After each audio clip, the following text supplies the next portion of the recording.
Selyado na, opisyal nang inanunsyo ang Global Content Partnership sa pagitan ng ABS-CBN Corporation at Warner Bros. Discovery na naglalayong palawakin pa ang abot ng kapamilya program sa iba't ibang panig ng Asya. Isa itong makasaysayang hakbang na magbubukas ng mas maraming oportunidad para sa locally produced shows na maipalabas sa international audience. Sa ilalim ng kasunduan, ilan sa mga lifestyle at travel shows ng ABS-CBN gaya ng Beach, The Crow at Footprints ay mapapanood na rin sa mga kilalang international platform tulad ng Discovery Asia, Asian Food Network at Discovery.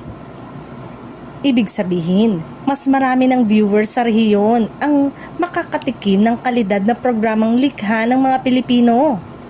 Ayon sa pahayag ng dalawang kumpanya, layunin ng partnership na maipamalas ang world-class storytelling at production value ng Philippine content.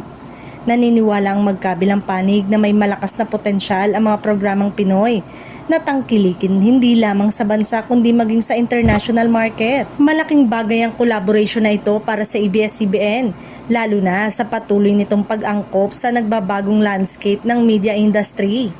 Sa kabila ng mga hamon sa Free TV, patuloy namang lumalawak ang presensya nito sa digital at global platform sa pamamagitan ng strategic partnership.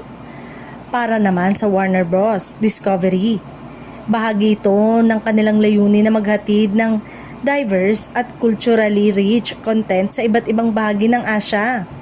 Ang pagpasok ng mga programang Pilipino sa kanilang lineup ay dagdag sa kanilang regional offerings na sumasailalim sa iba't ibang kultura sa rehiyon. Sa kabuuan, ang partnership na ito ay patunay na patuloy ang pag-angat ng kalidad na lokal na production sa global stage.